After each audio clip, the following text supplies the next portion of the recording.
তো সম্মানিত আমার একান্ত প্রিয় বিজনেস পার্টনারগণ, যে কথা বলছিলাম যে আসলে আমাদের আহ, ভালো জিনিস জানার জন্য, শেখার জন্য অবশ্যই সচেষ্ট হতে হবে। যে কোনো কাজে লেগে গেলে সিস্টেম অনুযায়ী শুরু করতে হবে।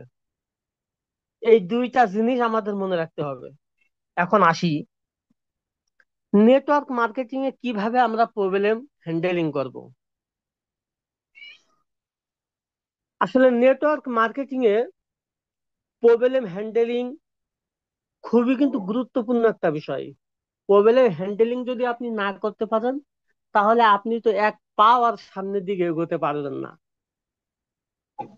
কারণ আজকে আমরা যে বিষয়ে কথা বলবো, যে নেটওয়ার্ক মার্কেটিং, এখানে কাজই হচ্ছে মানুষ ও সম্পর্কের সাথে সরাসরি জড়িত। এই জন্য ভালোভাবে যদি প্রবলেম হ্যান্ডেলিং করতে আমরা পারি, তাহলে আমাদের একটা সুন্দর টিম গঠন হবে এবং ব্যবসা টিকসই হবে। এটা মনে রাখতে হবে।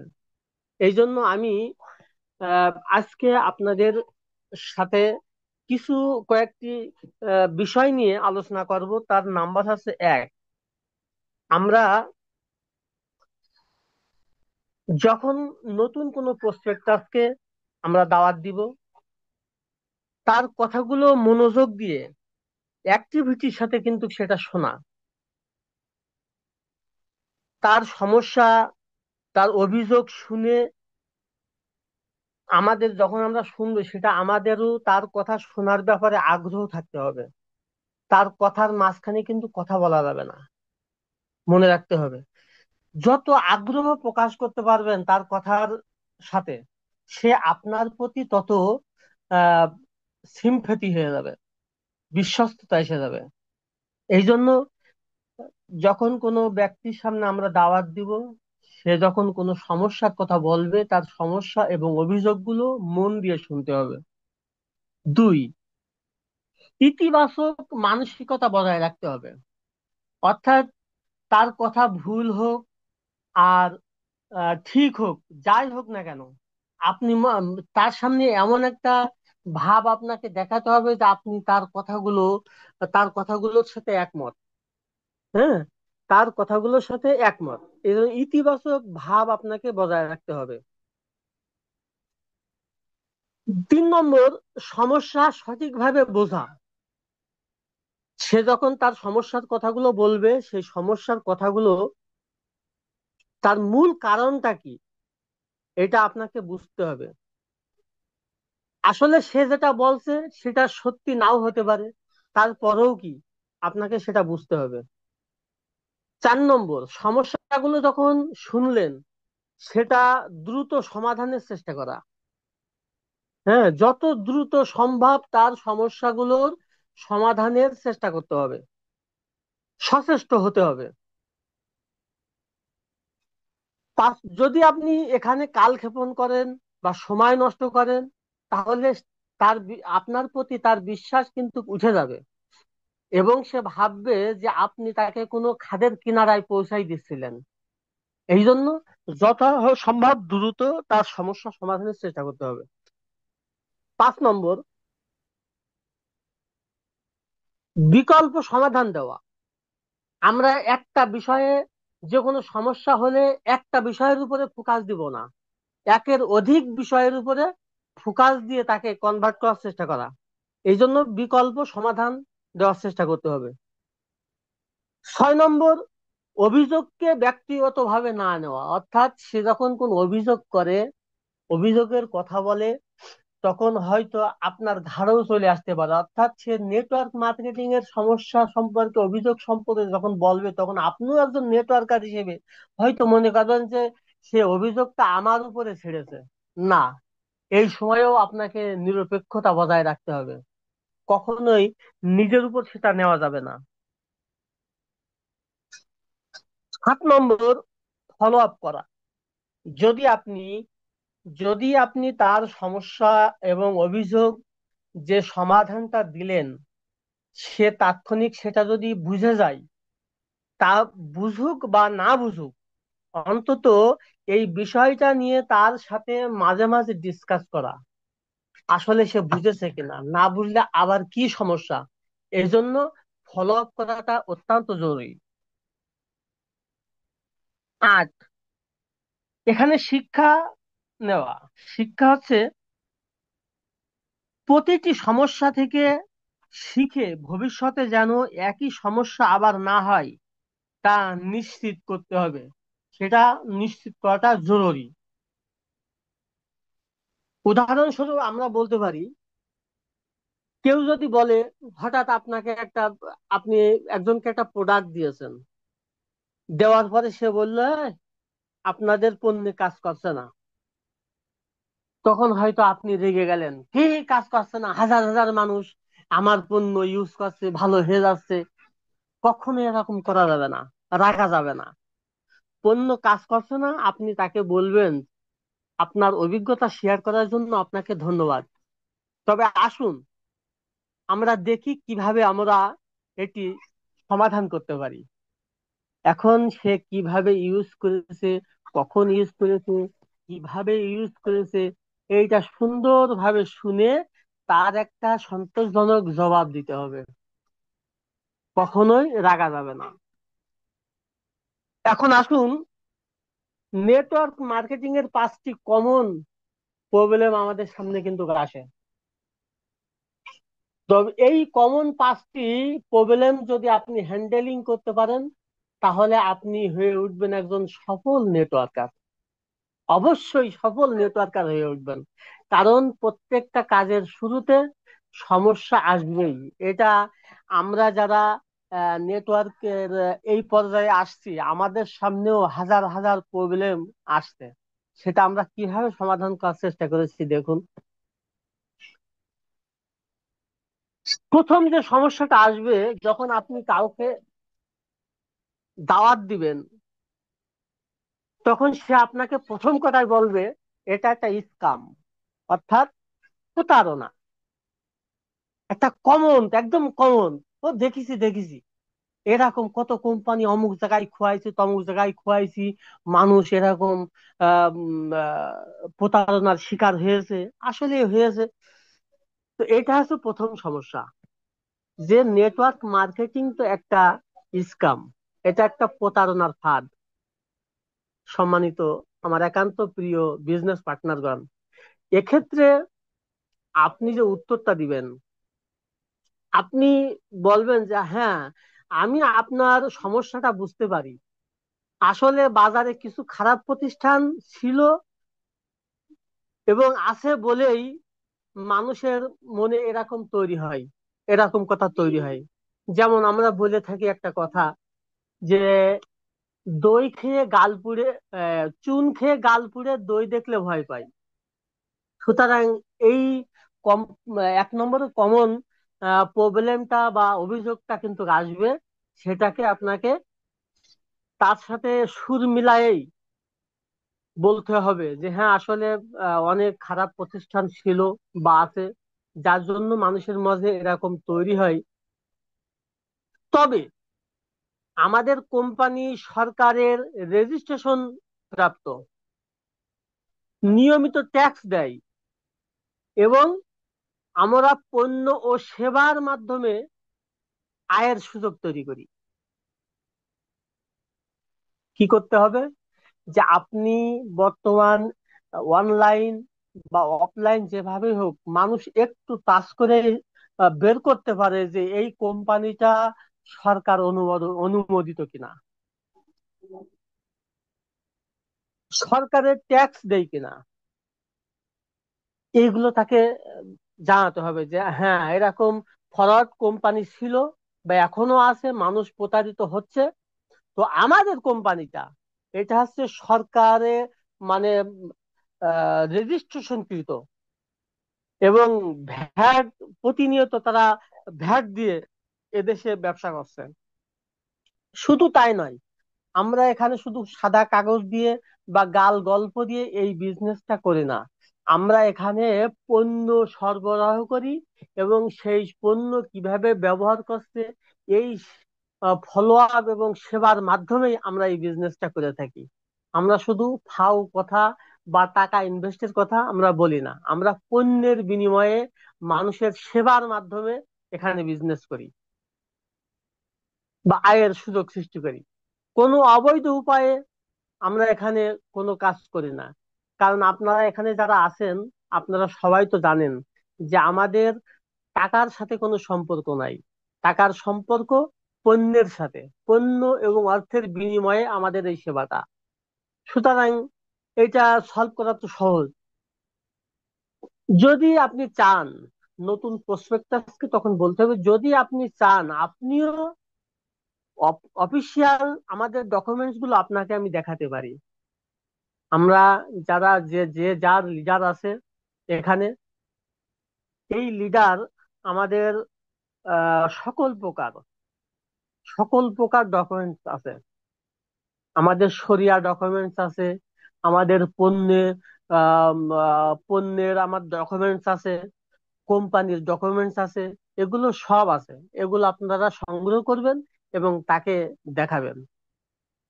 2 নম্বর কমন যে প্রবলেমটা, সেটা হচ্ছে আপনাকে বলবে যে আমি তো বিক্রি করতে পারি না, আমি বিক্রি করতে পারি না, সুতরাং এই বিজনেস আমার দ্বারা সম্ভব না। আসলে শুরুতে সবাই এরকম। আমাকেও যখন দাওয়াত দেওয়া হয়, আমি যখন এখানে শুরু করি, তখন আমি চিন্তা করছিলাম যে আসলে এখানে বিক্রি করব কি করে, কার কাছে বিক্রি করব। এত দামের প্রোডাক্ট বা অপরিচিত প্রোডাক্ট, মানুষ কি আমার কথা নিবে?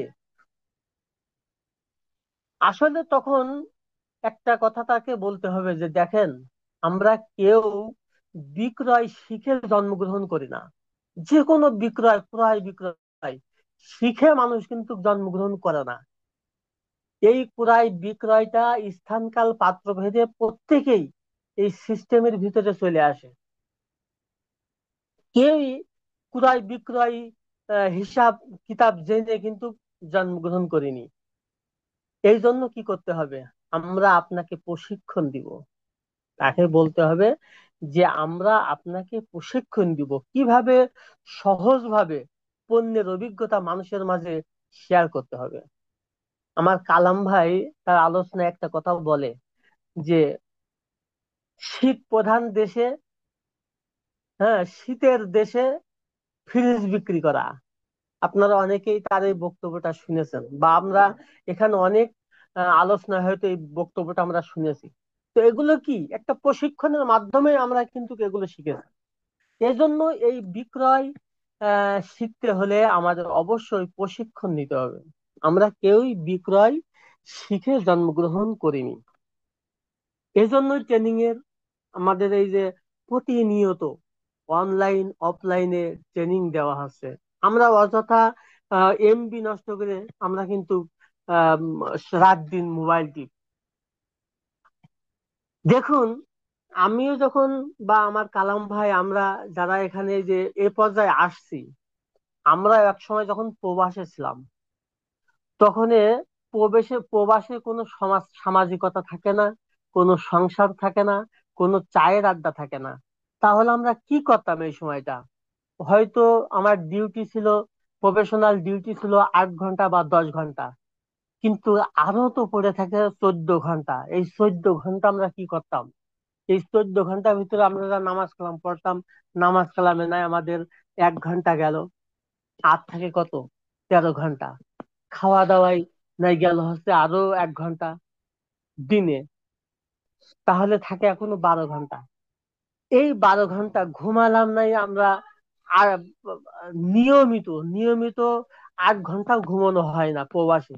কারণ প্রবাসে যে, আমরা জানি প্রবাসে থাকার কারণে যে যত সুখেই থাকুক আর যে যত আম, আহ, টাকা ইনকাম করুক না কেন, 24 ঘন্টা টেনশনে থাকে।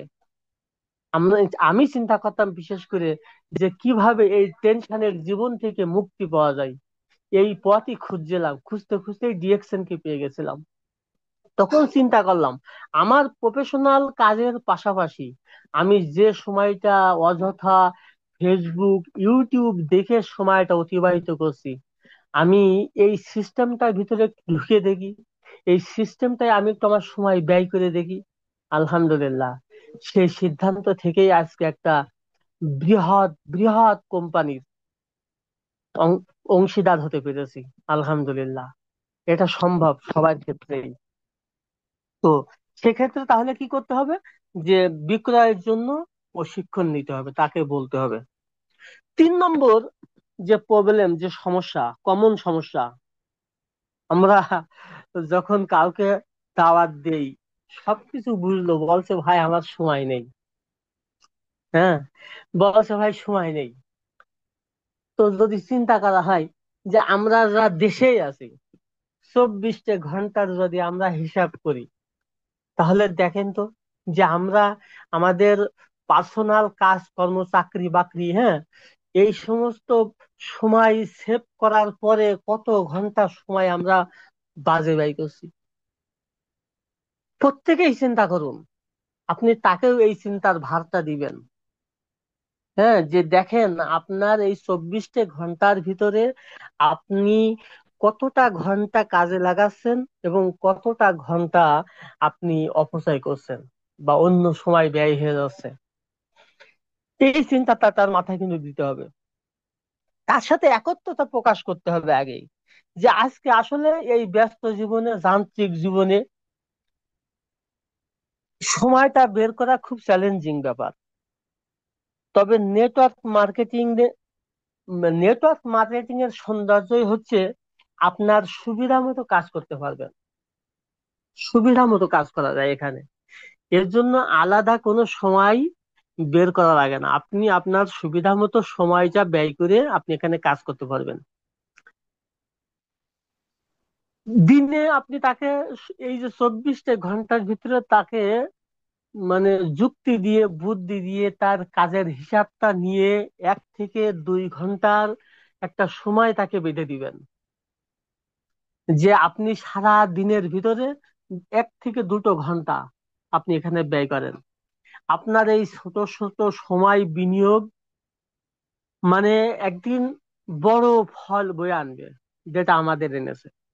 আমরা ছোট্ট ছোট্ট সময় দিয়েছিলাম, দেওয়ার পরে আজকে এখানে আমরা ফুল টাইম কাজ নিয়েছি। শুধু তাই নয়, একটা বড় ফল এখান থেকে আমরা উপভোগ করছি। সম্মানিত একান্ত প্রিয় বিজনেস পার্টনারগণ, আমাদের কমন যে সমস্যার 4 নম্বর যে সমস্যা, সেটা সে তখন বলবে আচ্ছা বুঝলাম, সময় নাই বের করলাম, কিন্তু কত টাকা ইনকাম দিবে। দেখেন, আমাদের বিশেষ করে বাঙালিদের একটা আহ আমার অভ্যাস, যে আমরা নগদে বিশ্বাসী। হ্যাঁ, এই জন্য সে প্রথমে এই কথাটাই বলবে, যে আসলে ঠিক আছে বুঝলাম আপনার কথা, কিন্তু কত টাকা ইনকাম দিবে। তখন আপনি কিভাবে উত্তর দিবেন সেটা? তখন আপনি বলবেন আসলে আপনি ভালো প্রশ্ন করেছেন, এখানে ইনকাম নির্ভর করবে আপনার পরিশ্রম, আপনার দল গঠনের দক্ষতা আর সময় বিনিয়োগের উপর। হ্যাঁ, যদি আপনি আপনার এই সময় বিনিয়োগ করে, যদি আপনি পরিশ্রম করতে পারেন, যদি একটি সুন্দর দল গঠন করতে পারেন, তাহলে আপনার এই ব্যবস্থাপনার উপরেই আপনার ইনকামটা আসবে। আমাদের কারো 1 মাসে ছোট আয়ের শুরু হয়। যেমন আমার প্রথম মাসের ইনকাম ছিল মাত্র 150 টাকা, বাংলা টাকা, মাত্র 150 টাকা। কিন্তু আমি ওই 150 টাকার দিকে আমি কিন্তু তাকাই নাই। আমার কালাম ভাই বিশেষ করে আমার ব্যাপারে খুব ভালো করেই বুঝতে পারবে, যে আমি প্রথম ইনকামের দিকে তাকাতামই না। আমি অফিসেও যেতাম না। হ্যাঁ, তো এই ছোট্ট মানে 1 মাসে এই 150 টাকা income আলো, বছর সময় দিয়ে তারা 6 মাস কন্টিনিউ করে ফুল টাইম ইনকামের মতো আমি ইনকাম পেলাম। সেই ইনকামটা আসলে এরকম, কালাম ভাই জানে, যে 6 মাস পরে, 6 মাস পরে আমার এক ভাই রবিউল ইসলাম, যে কালাম ভাইয়ের হচ্ছে আপলাইন, অর্থাৎ আমার ডাউনলাইন, রবিউল ইসলাম, সেও কুয়েতে এখনো থাকে। তো কালাম ভাই তার মাধ্যমেই জয়েন্ট হয়, আমি তাকে জয়েন করি। তো 6 মাস পরে দেখেন আমার এই যে 150 টাকার ইনকাম, 6 মাস পরে রবিউল ভাইয়ের 30,000 টাকা প্রয়োজন। আমাকে ফোন করে বলছে যে ভাই আপনার কাছে কি টাকা আছে? তো আমি বললাম যে টাকা তো আমার কাছে নাই, তবে আপনি, আমি যে ব্যবসাটা করি ডিএক্সএন, এই ডিএক্সএন এর অফিস আছে মালিয়াতে। আপনি, কালাম ভাইকে সাথে নিয়েই মনে হয় গেছিল, কালাম ভাই ভালো জানে। তো আপনি ওই অফিসে যান, যে আমার আইডিটা দেন, দেওয়ার পরে ওখান থেকে 30,000 টাকা নেন। তো আলহামদুলিল্লাহ, কালাম ভাইও সেখান থেকেই তার অ্যাক্টিভিটিসটা আরো বেশি হয়। এবং সে আমার রবিউল ভাই বিজনেস পার্টনার, তারও অ্যাক্টিভিটিসটা ওখান থেকে শুরু হয়। তো কি ব্যাপার, এই কুয়েতের মতো, মালিয়ার মতো একটা জায়গার একটা ভিআইপি অফিস থেকে মুদাssিরের টাকা নেবে?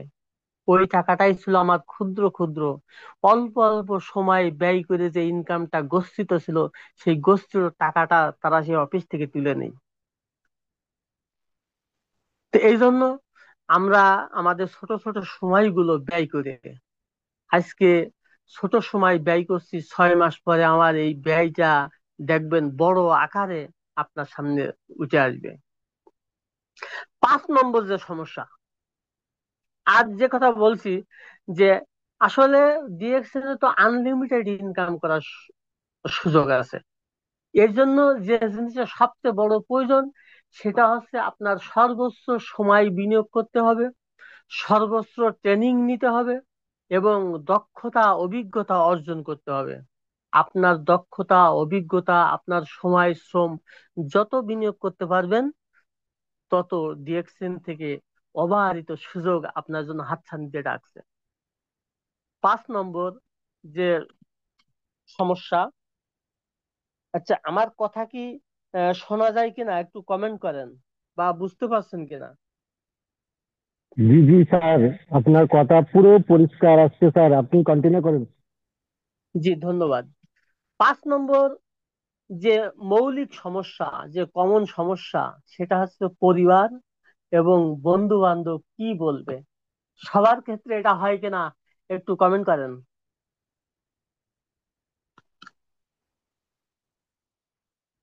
5 নম্বর সবচেয়ে মৌলিক যে সমস্যা, পরিবার এবং বন্ধু বান্ধব।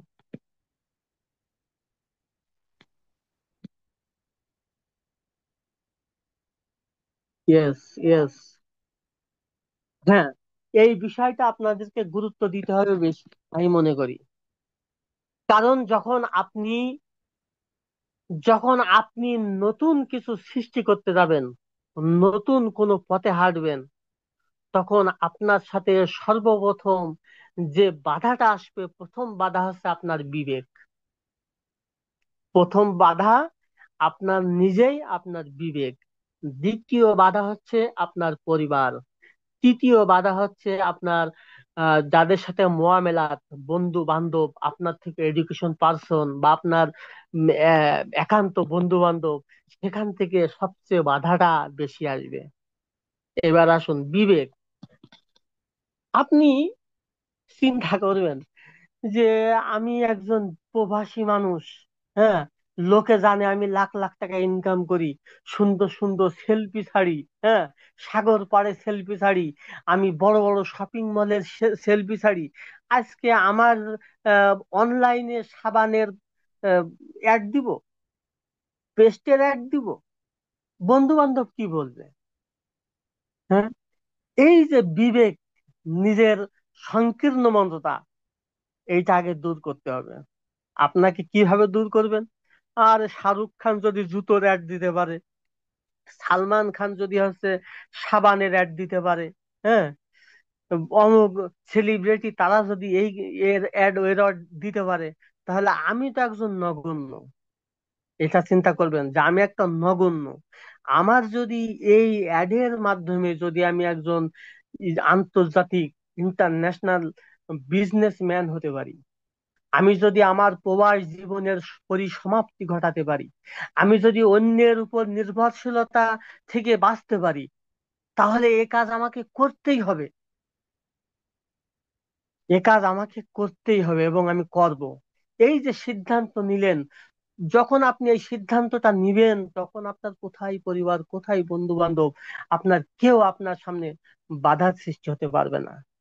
এই জন্য আপনি আগে আপনার আত্মবিশ্বাস, একটা বলিষ্ঠ কনফিডেন্স আপনাকে তৈরি করতে হবে। যদি করতে পারেন, দেখেন এরকম এরকম হবেও।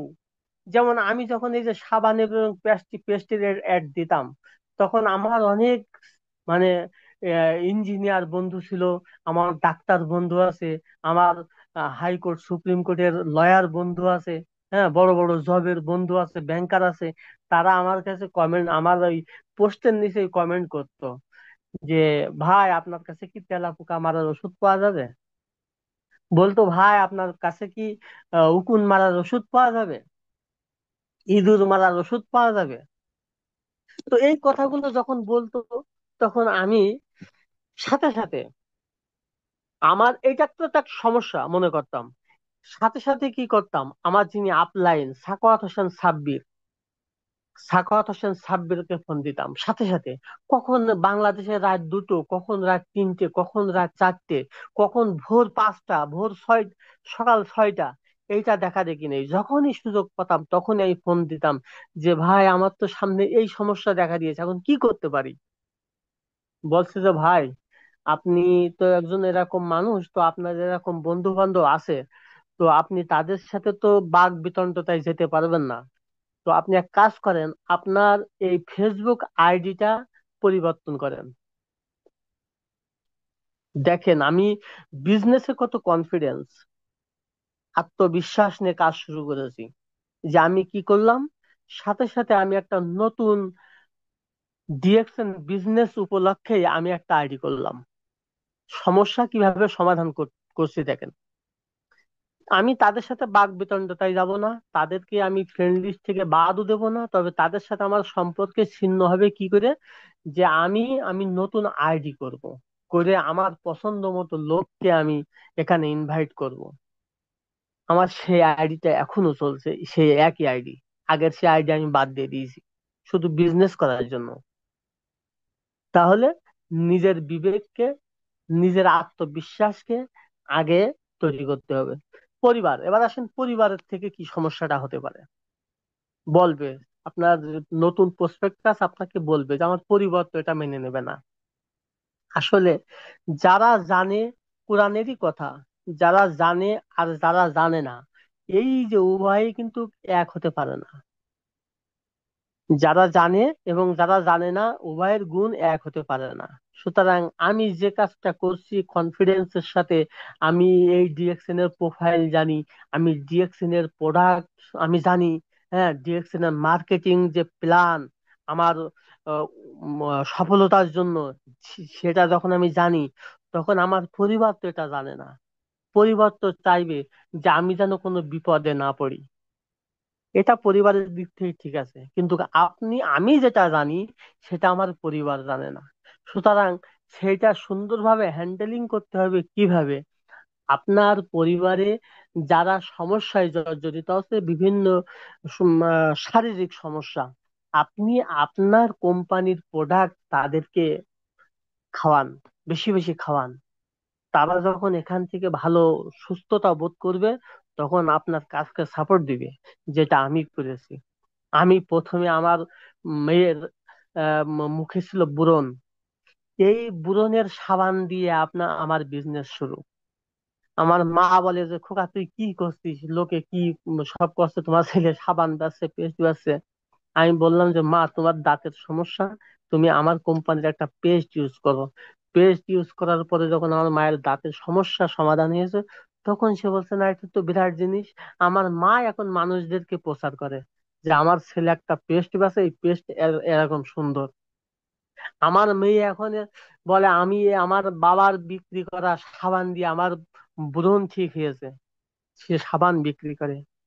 আমার ওয়াইফ, সে ফেস ওয়াশ বিক্রি করে। আমার ছোট একটা মেয়ে এখন ক্লাস 6-এ পড়ে, এবার সেও মাসে 2-4 দিন হচ্ছে ফেস ওয়াশ বিক্রি করে। আলহামদুলিল্লাহ। তো এইটা পারিবারিক যে সমস্যাটা, এভাবে সমাধান করার চেষ্টা করতে হবে। এবার আসেন বন্ধু বান্ধব। আসলে দেখেন, সৎসঙ্গে স্বর্গবাস, অসৎ সঙ্গে সর্বনাশ। আমরা সবাই এই মানে প্রবাদ অভিজ্ঞতা আছে। দেখবেন সমাজে পজিটিভ লোক খুব কম, নেগেটিভ লোক বেশি। হ্যাঁ, আপনি কোনো খারাপ কাজ করবেন, আপনার তুচ্ছ তাচ্ছিল্যর অভাব থাকবে না, কিন্তু যখন ভালো কাজ করবেন তখন আপনার পিছনে কি শয়তান লাগবে। তো এইটা চিন্তা করেই আপনি আপনার প্রয়োজনে আপনার যাদেরকে মনে করেন যে আমাকে নিয়ে ক্রিটিসাইজ করছে, আমাকে ট্রোল করছে, আপনি তাদের থেকে কিভাবে বিরত থাকতে পারবেন, এটা হচ্ছে আপনাকে সলভ করতে হবে। তো সম্মানিত উপস্থিতি, নেটওয়ার্ক মার্কেটিং আরো অনেক সমস্যার সম্মুখীন আমরা হয়ে থাকি। তার ভিতরে আমি দু একটি কথা আপনাদের সামনে বলবো। জায়েজ না জায়েজ, অনেকে বলবে যে এটা না জায়েজ। কিভাবে জানলে? তা আহমদুল্লাহ সাহেব বলেছে। স্বাভাবিক ভাবেই দেখেন, ব্যাংক অর্থনীতিতে ব্যাংকিং এ সুদ আছে, কিন্তু তারাই আবার বলে যে ইসলামী ব্যাংকে টাকা রাখলে সুদ হবে না। তো ব্যাংকে বাংলাদেশ গভর্নমেন্টের বাংলাদেশ ব্যাংকে ট্যাক্স ভ্যাট জমা দিয়ে, সিকিউরিটি জমা দিয়ে ব্যাংক পরিচালনা করতে হয়, সেখান থেকেও সুদ আসে। কিন্তু ইসলামী ব্যাংকে টাকা রাখলে সুদ হবে না, অন্য ব্যাংকে টাকা রাখলে সুদ হবে কেন? এটা আগে বুঝতে হবে যে আসলে সুদের কিছু সংজ্ঞা আছে, কিছু উপাদান আছে। যে অর্থনীতির ভিতরে সেই সংজ্ঞা বা উপাদান থাকবে, সেটা সুদ হবে। ঠিক বেচাকেনার ভিতরেও, বেচাকেনায়ও সুদ হয়, সেটা তার ভিতরে যদি সেই উপাদানগুলো থাকে। যেমন, প্রথম কথা হচ্ছে ব্যবসা, প্রোডাক্ট হতে হবে হালাল। তো আলহামদুলিল্লাহ, আমাদের প্রোডাক্ট মানে মালয়েশিয়ান যে রিলিজিয়ন যে সার্টিফাই, হ্যাঁ, শরিয়া সার্টিফিকেট আছে যে হ্যাঁ এটা হালাল। মধ্যপ্রাচ্যের সকল রাষ্ট্রে, সেখানে শরিয়া বোর্ড আছে, সেখানে তারা এগুলোকে হালাল উপাধি দিয়েছে। আচ্ছা, আহমদুল্লাহ যে বিষয়টা বলেছে যে নেটওয়ার্ক বিজনেস হারাম, কিন্তু তার আগে বুঝতে হবে যে আমার এখানে আছে কিনা জানি না, আমার একজন নতুন সদস্য সাকিরা খাতুন আপু, আমার কালীগঞ্জে বাড়ি তার। তো তার একজন লোক এই কথা বলেছে যে ভাই, আপা তোমরা যে ব্যবসা করো এটা হারাম। তা কে বলেছে? তা আহমদুল্লাহ সাহেব। তা কি কেন হারাম? তো অত তো ব্যাখ্যা দিইনি হারাম। তখন সাকিরা আপু তার সেই সদস্যকে এটা বোঝাতে সক্ষম হয়েছে, দেখো, সাকিরা আপু আবার হাতের কাজ করে, ওই যে কুশি কাটা পণ্য সে নিজে তৈরি করে। তো তাকে বুঝাচ্ছে এভাবে, দেখো, আমি এই যে কুশি কাটা পণ্য আমি তৈরি করি, তৈরি করে বিক্রি করি। তা মনে করো আমি সপ্তাহে একটা কুশি কাটা পণ্য তৈরি করলাম, করার পরে বিক্রি করলাম। কিন্তু আমি যদি 5 জন শ্রমিক নিয়োগ করি, তাহলে আমার 5টা কুশি কাটা পণ্য হবে। এবার নেটওয়ার্ক আমি তৈরি করলাম যে এইটা আমি তোমার কাছে বিক্রি করলাম 20 টাকা, তুমি এইটা বিক্রি করবা 25 টাকা। এবার তুমি যদি আরো 5 জনকে, যেহেতু আমার প্রোডাকশন হচ্ছে, যদি তুমি আরো 5 জনকে তোমার এই বিজনেসে ইনভাইট করতে পারো, তাহলে তারাও 5টা করে বিক্রি করবে। তো সেখান থেকে তুমি 2 টাকা করে পাবা, তাদের 3 টাকা করে দিবা। তো এটা কি হালাল না হারাম? তখন এটা তো হালাল। তো বলছে যে যে যদি এখানে শুধু বলতাম যে পণ্য এই যে তোমার দিলাম, ওই সে এক রাজা মশাই, এক রাজা মশাই ওই এক দর্জি, দর্জি সে রাজামশাই বলছে, রাজামশাই আমি একটা কাপড় তৈরি করে দেবো আপনার, যে কাপড় পৃথিবীতে আর কেউ কোনোদিন পরিনি, কেউ কোনোদিন দেখিনি, এরকম একটা কাপড় আমি তৈরি করে দিব। তবে হ্যাঁ, যারা এই আপনার এই পোশাক একমাত্র তারাই দেখতে পারবে, হ্যাঁ, তারাই দেখতে পারবে যারা হচ্ছে নির্বোধ। তো আর যারা ভালো মানুষ তারা দেখতে পারবে না। তো এখন রাজামশাই সেই দর্জির কাছে গেছে, যাওয়ার পরে কাল্পনিক পোশাক পরিয়ে দিয়েছে। হ্যাঁ, কাল্পনিক পোশাক পরিয়ে দিয়েছে। এখন এই পোশাক যদি ওর রাজা মন্ত্রী মিনিস্টার বা দেশের ভালো লোক দেখে, মানে চতুর লোক দেখে, এবং বলে যে রাজামশাই ন্যাংটা, তাহলে তো সব নির্বোধ হয়ে যাবে। এই জন্য কেউ সাহস করে বলছে না। কিন্তু একটা ফুটফুটে সুন্দর শিশু বাচ্চা, সে বলছে যে আল্লাহ আল্লাহ, ন্যাংটি পড়া রাজামশাই, ন্যাংটি পড়া রাজামশাই। তার মানে কি, ওই সত্য কথা বলেছে, কারণ ওর ভিতরে কোনো চাতুরতা নাই। হ্যাঁ। তো আজকে দেখেন, আমরা এই যে আহ, যে প্রবলেম, এই যে এর ব্যাপারে সম্মুখীন হয়ে থাকি, এই যে সঠিক জিনিস সঠিকভাবে না বুঝেই আমরা বলি যে এটা হারাম। কেটা বলেছে, অমুক বলেছে, কিন্তু সিস্টেমটা কি? আমাদের তো এখানে মানে এরকম কাল্পনিক কোনো জিনিস নেই যে বাপু তোমার খাগড়াছড়িতে তোমার নামে 20টে গাছ লাগালাম, তুমি এই প্রজেক্টটা নেও, তোমার 6,000 টাকা দাও। বা তোমার নামে হচ্ছে একটা ওই আমেরিকায় কারখানা হচ্ছে, সেখানে তুমি 5,000 টাকা বিনিয়োগ করো, 10,000, 10 বছর পরে এই পাবা। না, আমাদের সকল পণ্য হালাল, এবং সকল পণ্য আমাদের সুস্থতার জন্য খুবই কার্যকরী, যে পণ্যগুলো আমরা বিনিময় করে থাকি এবং সেবা দিয়ে থাকি।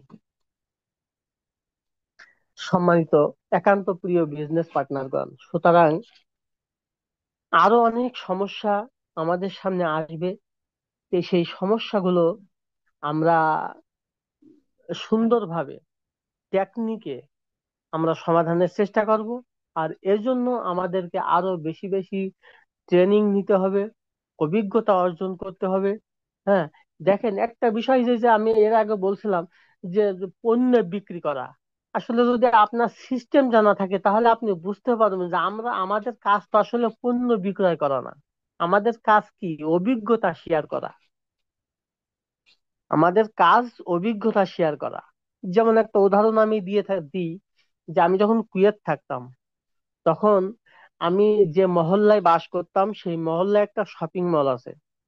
তো শপিং মলে বাঙালিরা ছাপায়ের কাজ করে। হ্যাঁ, ঝাড়ু পোছার কাজ করে সব বাঙালিরা। তো এক বাঙালি, সে দেখি যখনই আমি শপিং মলে যাই, ওই মাথা চুলকাই, ওই পা চুলকাই, গা চুলকাই, আবদালে গিয়ে কুয়েতিদের সামনে চুলকানো যায় না, তাড়া মেরে দিবে না, চড় মেরে দিবে, হ্যাঁ, এখানে গা চুলকাচ্ছিস, পা চুলকাচ্ছিস, নাক চুলকাচ্ছিস। তো আবদালে যে এই কাজগুলো করে, তো আমি বলছি যে তোমার সমস্যাটা কি, তুমি যে এইভাবে চুলকাও? তা বলছে ভাই আমার কি সমস্যা জানি না, আমার গা সমস্ত গায়ে চুলকায় এভাবে। তো আমি বললাম, ওষুধ খাও না? তা বলছে যে হ্যাঁ খাই। তা কি খাও? তো এই এই ওষুধ খাই, দেখানো তার পকেটে ওষুধ রয়েছে। তো তারপরে আমি বললাম যে তোমার আমি মুর্শিদ ভাই, একটা আমাদের সাবানের লিঙ্কটা হয়তো ফর্মুলা। কেটে যাবে, ঠিক আছে? আমাদের লিঙ্কটা কেটে গেলে আমরা আবার সবাই সেম লিঙ্কে জয়েন করবো। আমি এখন ছেড়ে দেবো ইনশাল্লাহ। সংক্ষেপে আমি একটা অভিজ্ঞতার আলোকে তো আমি বললাম যে একটা লিঙ্কটা কেটে গেলে সাবান আমরা আবার আছে। সেম লিঙ্কে জয়েন করবো, ঠিক আছে? এখনই কেটে যাবে লিঙ্ক। আচ্ছা, ঠিক আছে। তো আমি যে সেখানে অভিজ্ঞতা কাজে লাগালাম, কি বললাম যে আমাদের একটা একটা সাবানের আমাদের না, বলছি যে মালিয়ায় গিয়ে একটা সাবান আনবা, সাবানের নাম হচ্ছে এই। তো বলছে আমি তো ভাই মালিয়ায় যাই না, আপনাকে টাকা দিচ্ছি, আপনি এনে দেন। তো আমি, সে টাকা দিল, আমি তার একটা সাবান এনে দিলাম। তো সাবান ইউজ করার পর এখনো সে ভালো, এবং এখনো আমাকে মেসেজ করে, এবং আরো অনেক সদস্য হয়েছে, এবং আরো অনেক প্রোডাক্ট সে ইউজ করে। তা আমি কি করলাম? আমি কিন্তু পণ্য বিক্রি করলাম না, আমি আমার অভিজ্ঞতা শেয়ার করলাম, এবং সকল ক্ষেত্রে